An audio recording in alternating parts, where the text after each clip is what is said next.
Friends, आप अगर किसी भी प्राइस चार्ट को ध्यान से देखोगे तो आपको एक बहुत ही प्रोमिनेंट साइकिल दिखाई देगी। मार्केट हर एक 4-5 साल में करीबन 30 से 40% करेक्ट करता है, फिर एक्यूमुलेशन आता है, साइडवेज मूव आती है, फिर वहां से मार्केट जो है वापस ऊपर की तरफ बढ़ता है। तो ये जो मार्केट का साइकिल है, इसे हम अलग अलग फेजेस में डिवाइड कर सकते हैं, जिसे हम मार्क डाउन या कैपिचुलेशन फेज बोलते हैं, फिर साइडवेज मूव को एक्यूमुलेशन फेज बोलते हैं, और फिर मार्कअप फेज यानी कि अप ट्रेंड को मार्कअप फेज बोलते हैं। अब चैलेंज आता है कि हम इन फेजेस को पहचाने कैसे। देखिए, हाइंडसाइट में मार्क करना तो आसान है, लेकिन एकदम चालू मार्केट में हम इन फेजेस को कैसे डिफरेंशिएट करें, कैसे हम मार्कअप फेज को पहचाने जिससे हम लॉन्ग साइड पार्टिसिपेशन में अपने आप को इन्वॉल्व कर सके और हमारी टाइमिंग सही हो। तो मैं आपको दो बहुत ही इफेक्टिव तरीके बताता हूं जो कि हम लोगों ने पिछले 70 से 80 साल के डेटा पे टेस्ट किया है। ये दोनों मूविंग एवरेजेस के मेथड है। सबसे पहला मेथड है 50 पीरियड मंथली मूविंग एवरेज। अगर आप 50 पीरियड का मंथली मूविंग एवरेज जो है प्राइस चार्ट पे लगा लेते हो तो आप देखोगे कि जब जब प्राइस जो है इस 50 पीरियड मंथली मूविंग एवरेज पे आती है, यहां पर प्राइस बेस बनाती है और यहां से ऊपर की तरफ मूव करना शुरू कर देती है। तो ये 50 पीरियड मंथली मूविंग एवरेज जो है वो एक बहुत स्ट्रॉन्ग सपोर्ट का काम करता है और जनरली 50 पीरियड के मूविंग एवरेज के पास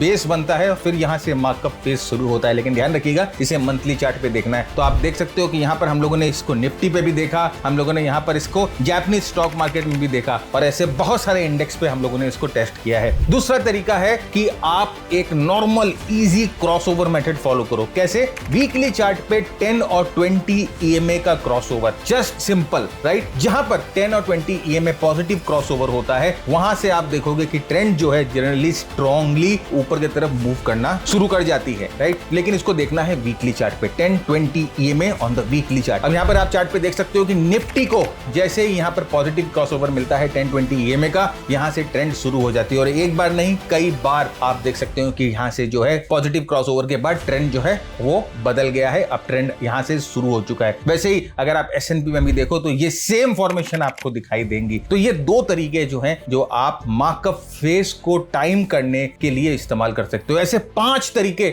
हम लोगों ने अपने लेटेस्ट यूट्यूब वीडियो में शेयर किए हैं जो कि प्राइस एक्शन, आरएसआई को यूज करके और भी प्रिसाइसली जो है आप मार्कअप फेज को पॉइंट आउट कर सकते हो। लिंक जो है पूरे वीडियो का डिस्क्रिप्शन में है, जाइए देखिए, अपने नॉलेज को एनहांस करिए। इस तरह के बाइट साइज लेसंस के लिए वीडियो को शेयर करिए, चैनल को सब्सक्राइब करिए। Happy learning.